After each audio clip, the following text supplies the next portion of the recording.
Good morning, everybody. My name's Joshua Velling. I look after Peplink for Australia and New Zealand. We're the master representatives of the brand. And I like to tell people when they ask me, what does Peplink do? And I say, Peplink provides the best internet connectivity for any point on the planet. Let me say that again. Peplink provides the best internet connectivity for any point on the planet, be it in a fixed location, be it on a vehicle, in a vessel, in a helicopter, an airplane, doesn't matter where. And as Julio has indicated, we can make such an outrageous claim like that because what we're doing actually is not that complicated from a concept point of view. And that is, we take all the available WAN connections that can be delivered to a single point, the router, and we bond them all together to make a stronger, more reliable internet connection. And you can see in the backdrop of on our displays today, multiple Starlinks. So we can take, for instance, multiple Starlinks together and create a bigger, more reliable internet connection. And Julio has done, a great job explaining some of the work-specific applications of what Peplink can deliver in a mining environment. However, there's one thing too I want to highlight, and that is Peplink, by delivering better internet, can make the lives of the workers in the mines even better.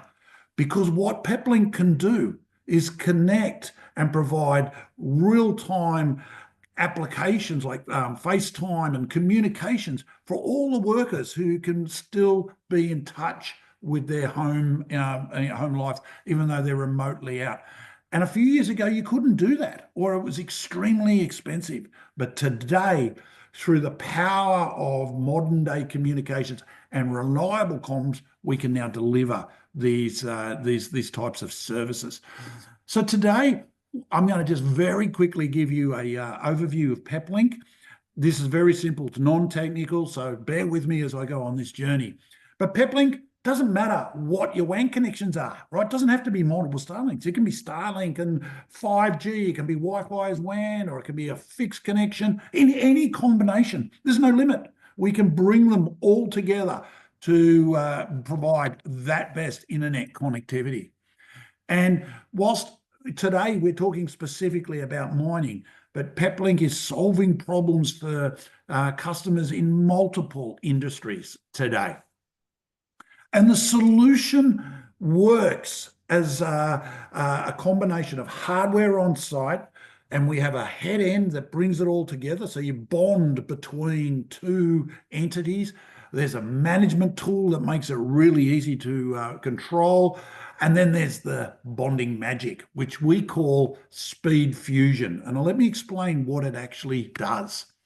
So SpeedFusion literally takes all the available WAN links and breaks the internet down into or the communication into an individual packets, and it sends packet A down WAN link A, packet B down WAN link B, packet C down WAN link C, and so forth. And then at the other end, at the head end, it reassembles that data, and that data then can travel faster, more reliable, even when the individual WAN links are best effort. Then they might be up and down. Starlink is in a burst mode, or Cellular has problems. Doesn't matter. Doesn't matter how poor the internet connections are. Peplink can get the best out of what you can deliver to that point. And then they've just enhanced that performance by they dynamically looking at the strengths and weaknesses of each WAN connection, and then optimizing the number of individual packets that it sends down each of those WAN links, to give you an even better internet connection. And in some cases, speed may not be important. Maybe what's important is just the baseline reliable connectivity over best effort networks.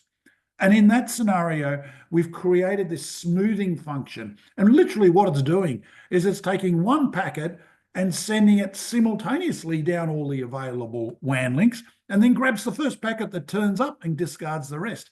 But what that can do is create a jitter-free, stable internet connection over multiple best effort networks. And last but not least, we can do live and hot failover without a session drop. So even if the one link goes down and it's still going, the end users have no idea that there's been a break in the connection. So that's the concept at a high level of what Peplink can do. In addition to this bonding technology, Peplink is the first partner with Starlink, a technology partner. And what they have done is a whole range of incredible integration and improved performance over the Starlink connection. At this stage, I'll just ask you to take my word for it, because I'll let Satish actually show you in real life just what that can do. Peplink, very simply, it creates a connection between the endpoint and the head end. And once that's done, that's all the black magic, so to speak, or the magic that occurs. And then once that's established, you can then enable these bonding capabilities. And just for the technical people amongst you, Peplink will behave just like any other router that you may be dealing with, as well as doing the SpeedFusion technology. So without any further ado, I'm going to hand over to Satish, and he's going to show you live just what we're talking about. Over to you, mate. Thank you, Josh. Good day, everyone. Let me share my screen and start with it. Let me know if you're able to see my screen. I think we can see it now, Satish. Yeah, okay. Yeah, thanks, Julio. So what you see on my screen is the In Control 2 Peplink's device management platform. And this is what you'll be using for managing all the Peplink devices within your network. And this particular, I'm not going into details of how the whole platform design is, but I'll focus on the device at hand, the dashboard. There's a lot more things you can do. You can configure multiple accounts, you can configure multiple groups and all of those things within the Peplink. But I'm going to talk more specific on the device level today. And this is one particular device which is called HD4MBX, is 4 built-in 5G into it. So you've got 4 5G modem. Each of them accepts 2 SIM cards for redundancy, but one remains active. So total 4 modules, 4 active SIM cards. It also has WAN options where you can connect Starlink, OneWeb, GSAT, NBN satellite, whatever is available on the site, and you can connect that and it will receive that connection as well. What you see on my left-hand side, right-hand side, you see there is VLANs, which is the local network configured on the device, and we then have the WAN connections. So these WAN connections, particularly, you can see there's a SpaceX logo against the 3 WAN connections. So we've got 2 standard residential Starlinks and 1 high-performance Starlink there connected. And as Josh mentioned earlier, what Peplink has done with being the first technology partner with Starlink is it gives you a level of information that no other vendor today provides. So that gives you a section of information which is particularly catered towards Starlink. And what you see here is alerts on that Starlinks. These are live information from the Starlink terminal on the standard that we connected on WAN 1. It gives you alerts. So these alerts are specific to Starlink antenna or the panel alert. So it could be a patch update sent by SpaceX team, or it could be showing any alerts as to obstruction, or if there is any if there is an environmental condition that the device might be overheating. All of those alerts you will see here, or if there is a new security update going on it.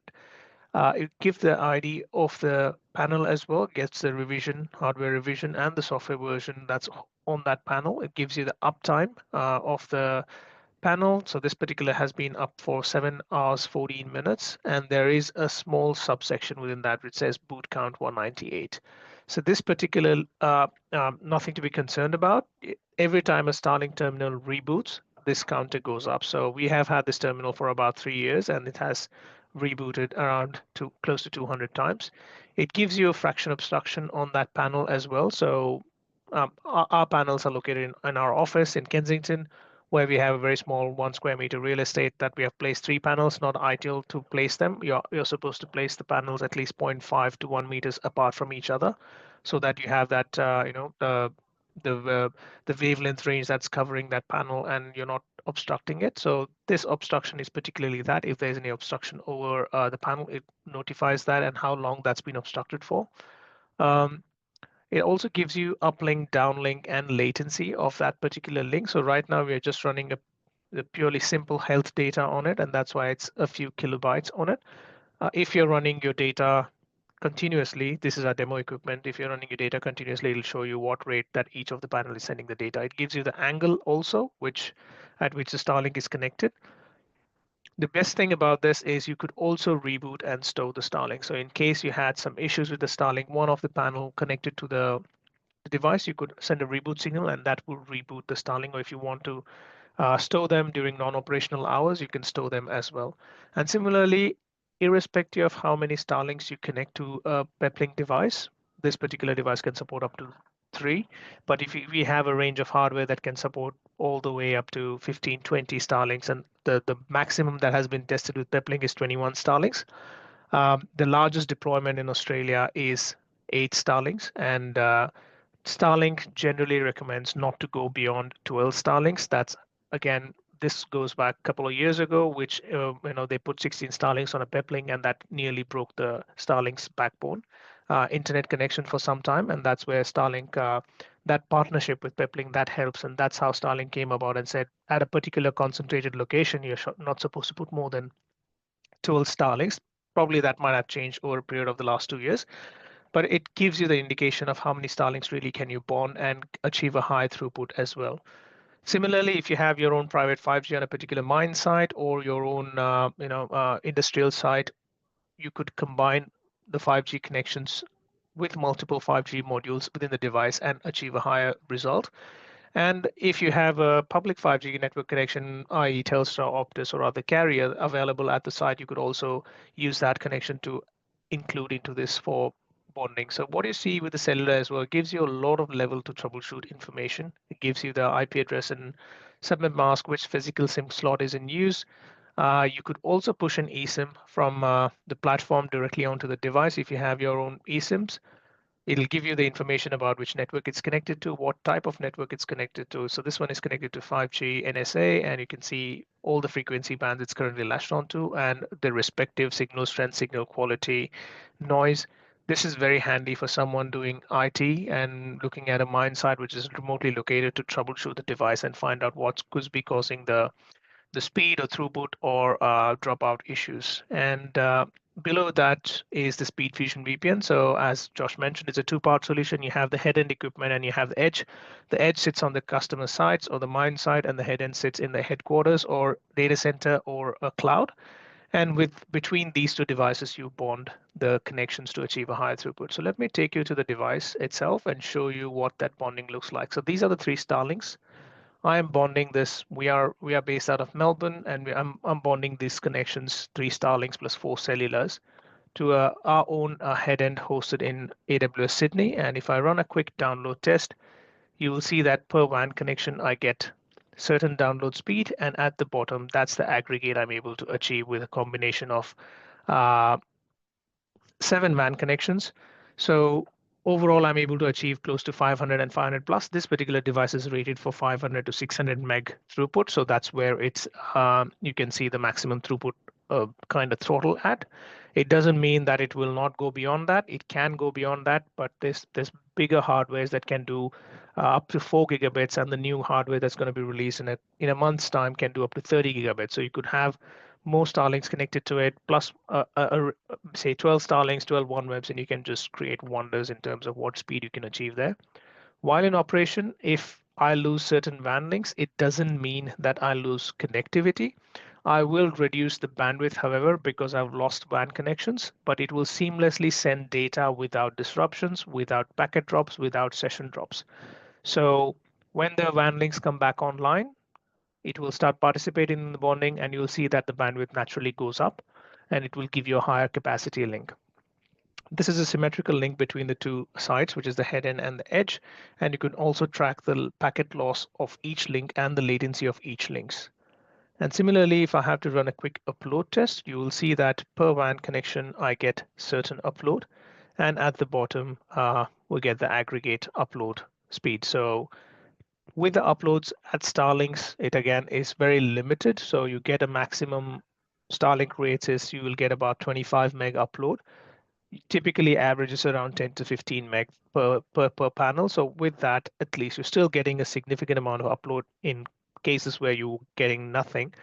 Combining just the Starlinks, you can still see that you're able to achieve significant upload throughput, even with the with with 3 Starlinks, whereas if you had to take a fiber and connect it, it's limited to that physical connection. So that's bonding for you. There are other features as well within Peplink. So in case you have, this is more useful for people doing the IT and managing the systems. Peplink also has a feature called InTouch. This is out of band management of your LAN clients on the side. So if you have a connection to that device, you could also connect to devices sitting behind a Peplink remotely from the platform itself to achieve, another way of getting into your systems and troubleshooting them and identifying. So we've got here a TP-Link switch. It doesn't have to be Peplink. It can be anything else. There are a range of equipment that sits behind. They might be cameras, printers. They might be PCs sitting. You could remote into those devices and troubleshoot or fix some issues that might be reported to you. So that's the bonding. If you have any questions, yeah, pop them onto the chat and we'll be happy to answer. Thank you very much, Satish. So just to highlight what we what we have done again with the visual that you have in the background. This is 8 high-performance Starlinks, 500 kilometers north of Adelaide in the middle of nowhere, providing amazing connectivity. What sort of throughput are the guys seeing there now, Satish? Yeah, so the background that you see on our each of the panelists, these are the 8 Starlinks that we have connected in the mine site, and we were able to see TCP throughput of about 1.3 gig down and about 250 to 300 meg up, and this was for the mining camp to give connectivity for the miners to connect back to their home, their loved ones, and have entertainment on site. And it also, ironically, provided a failover for the corporate data as well, because they had a problem with that, and it actually it just worked. So it truly is an incredible piece of technology. Julio, I'm going to hand back to you. Open it up for you and for people to ask questions. Very good. Yeah, so just a reflection, talking with the different miners, there is always a question about security, say cybersecurity. So Satish, how Peplink is managing cybersecurity for the operations? Yeah, so Peplink is not just merely the router that is doing bonding. It also has a firewall in it. It's a stateful firewall, and it gives you application control, quality of service, content filtering, all of these nature. But if you are looking for placing an appliance or you want to tap into Umbrella DNS or Zscaler, the likes of these SaaSes that give you internet-bound security, you could also run a VPN and route all the traffic from Peplink into that SaaS platform and achieve that security level as well. But more typically, what we see is we have the edge site send all the data into the headquarters, and headquarters is where you'll firewall everything. So that way you're limiting the number of firewalls you deploy at each site. You have a Peplink that transfers all the data into the headquarters, and you're firewalling, say, if you want a layer 7 firewall, which is typical of certain requirements in terms of deployments. Peplink doesn't do layer 7 firewalling. It does stateful firewall. So if you require a layer 7 firewall, you could run the Peplink head-end equipment behind a layer 7 firewall and run that security over it. So Peplink does provide around 99% of security. It'll meet 99% of your security needs, but in cases where the requirement is for the layer 7 firewall, you want to check the payload, you want to check the headers, you want to check everything within that packet, then we recommend going with a third-party firewall, because that's a hard requirement for you. And with that, you can plug them systems into the firewall, and you will have that level of security achieved. Yeah, that's a really good point, Satish. And let me just hone in on that. The Peplink can stand alone in its own right and has its own SD-WAN functionality. But more importantly, we see customers deploying the Peplink into existing infrastructure where that infrastructure has, it's all under one big management platform, but there's segments where there's poor connectivity. So you can configure the Peplink into a sort of like a pass-through or a drop-in type of mode and get the bonding capability, but retain all of your existing networking infrastructure, security, and what have you. And it just then presents as an additional WAN connection. And so we see that type of deployment very, very common. There was a question, I think, around how does the Peplink stand up in rugged and tough environments? Can it really handle the Australian environment? Yeah, so with the Peplinks, Peplink have a range of hardware that are data center specific, and that requires temperature controlled environment.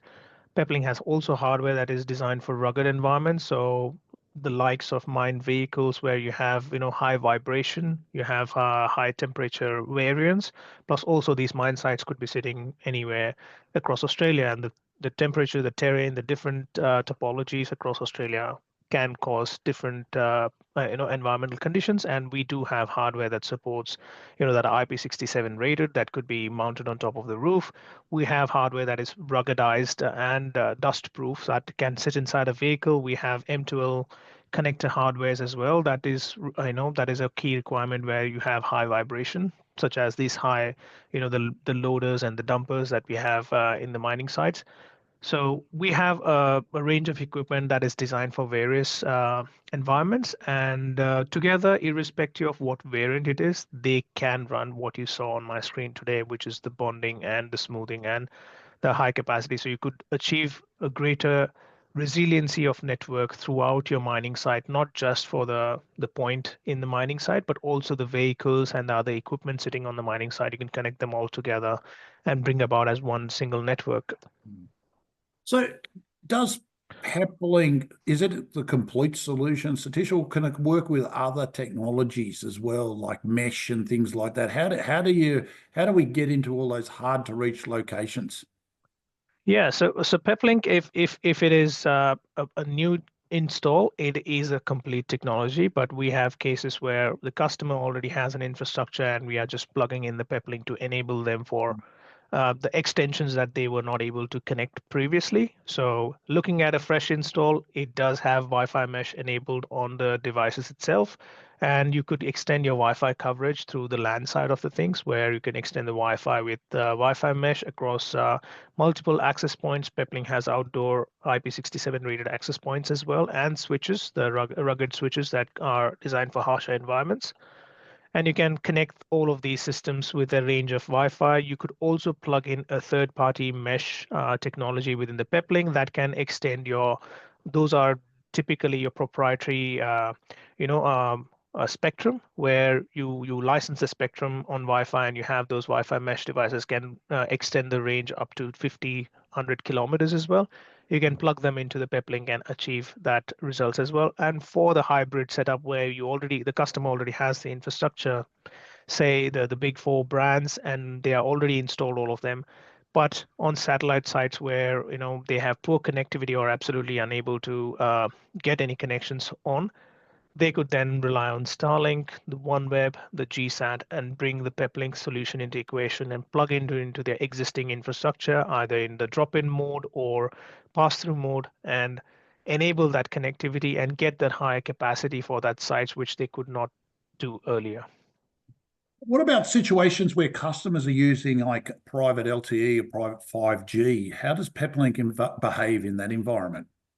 Yeah, so Peplink, so today's Peplink has the latest 5G chipset, although Peplink's 5G chipsets from the beginning, which supported NSA, the latest 5G chipset is based out of 865, and that does you carrier aggregation on 5G. The NSA 5G chipsets do a single frequency, and they can latch onto a single 5G frequency itself. So coming to the private side of things, so carrier aggregation is one of the key factors of cellular, high-end cellular infrastructure, which is Cat6 and above and 5G and above. So all of these modules or the 5G connections that you get on Peplink can tap onto your private cellular 4G or 5G network. The private cellular 4G, 5G network gives you less than 10 milliseconds, latency because it's localized to that particular environment, and you could connect multiple devices, and that enjoy the benefits of carrier aggregation if you have more than one frequency on the private 5G or private 4G. Typically, it is 1800 megahertz, but sometimes it's 18 plus 2100 megahertz. So you can combine those two frequencies to get a higher throughput on those and connect all the sites together, including your equipments. We also hear there's a lot of stuff going on in the market around edge computing and doing processing at the edge, AI, and all those wonderful terms. What's Pepling's view on that?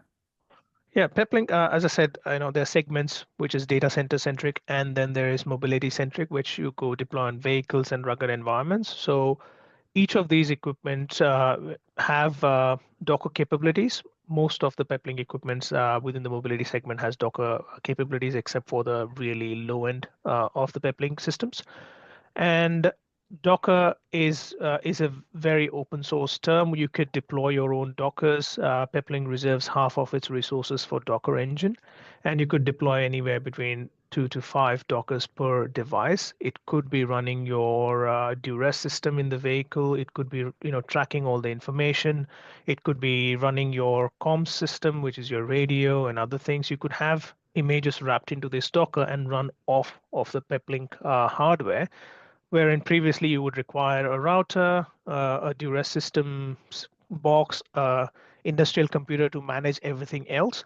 So you're kind of consolidating all of these, I wouldn't say the duress, but the industrial computer into the router. And you're now giving the programming interface, you're now giving the application interface, and you're now giving, you can run your own script and code on that to manage different operations across, especially in the vehicle environment where you have too many equipments to track the health and OHS of the person working there, site engineers and all of that. So it gives you can create a Wi-Fi bubble around the vehicle if you want connectivity for if someone, particularly a field engineer, a site engineer who's visiting the site, wants to go across to a certain length and check the equipments, and he can still be connected to his vehicle while he's away on his tablet.